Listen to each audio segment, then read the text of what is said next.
ममता बनर्जी देश में कैसा खेला करने वाली हैं, उसका ट्रेलर ममता की पार्टी के सांसद ने राज्यसभा में दिखा दिया। टीएमसी की सोच है कि जिस तरह से हंगामा करके बंगाल में वह बनी हुई है, वैसे ही देश भर में करके अपनी सियासी रोटी पका सकती है। लेकिन इस खेल के पहले कदम में ही टीएमसी को मुंह की खानी पड़ी। टीएमसी सांसद ने मंत्री के हाथ से पेपर छीन उसे फाड़ और हवा में लहरा दिया, लेकिन कुछ वक्त के लिए राज्यसभा का नजारा सड़क जैसा बना दिया। टीएमसी के सदस्यों ने राज्यसभा में कार्रवाई के दौरान कुछ कागज फाड़ डाले और उसके टुकड़ों को हवा में लहरा दिया। यह घटना उस वक्त हुई जब सूचना प्रौद्योगिकी और संचार मंत्री अश्विनी वैष्णव पेगासस सॉफ्टवेयर के जरिए भारतीयों की जासूसी करने से जुड़ी खबरों और इस मामले में विपक्ष के आरोपों पर सदन में बयान दे रहे थे। 2 बार के स्थगन के बाद दोपहर 2 बजे जैसे ही संसद की कार्रवाई आरंभ हुई, उपसभापति हरिवंश ने बयान देने के लिए वैष्णव का नाम पुकारा। इसी समय तृणमूल कांग्रेस और कुछ विपक्षी दल के सदस्य आसन के समीप आ गए।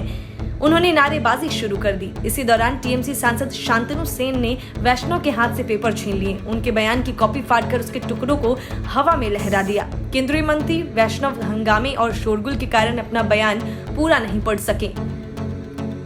उपसभापति हरिवंश ने हंगामा कर रहे सदस्यों से असंसदीय व्यवहार न करने का अनुरोध किया, लेकिन जब उनकी एक न सुनी गई तो उन्होंने सदन की कार्यवाही दिन भर के लिए स्थगित कर दी। उपसभापति ने जैसे ही सदन को स्थगित किया, केंद्रीय मंत्री हरदीप सिंह पुरी और टीएमसी सांसदों में तीखी नोकझोंक होने लगी।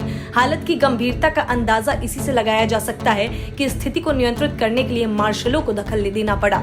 सदन की गरिमा को तार-तार किए जाने को समाजवादी पार्टी के सांसद रामगोपाल यादव ने गलत बताया है। उन्होंने कहा कि अगर किसी ने पेपर छीना है तो यह सही नहीं है। मैं देर से पहुंचा और पूरा वाकया देख नहीं पाया। दूसरी तरफ आरजेडी सांसद मनोज झा ने सत्ता पक्ष पर सवाल उठाते हुए कहा कि आज तक संसद किसी सीनियर मंत्री के इस तरह के व्यवहार का गवाह नहीं बनी थी। उन्होंने पेपर फाड़े जाने से इनकार किया। झा ने कहा कि मिनिस्टर के हाथ से कागज छीना गया था, फाड़ा नहीं गया, जिसके बाद एक वरिष्ठ मंत्री का जो व्यवहार था वो आज तक संसद में नहीं हुआ। इससे पहले भी विपक्षी दलों ने विभिन्न मुद्दों पर संसद में हंगामा किया था। इसके चलते सदन की कार्रवाई 2 बार स्थगित करनी पड़ी। हंगामा कर रहे विपक्षी सदस्यों ने पेगासस जासूसी विवाद सहित कुछ अन्य मुद्दों पर सदन में नारेबाजी भी की। Bureau report, news of India.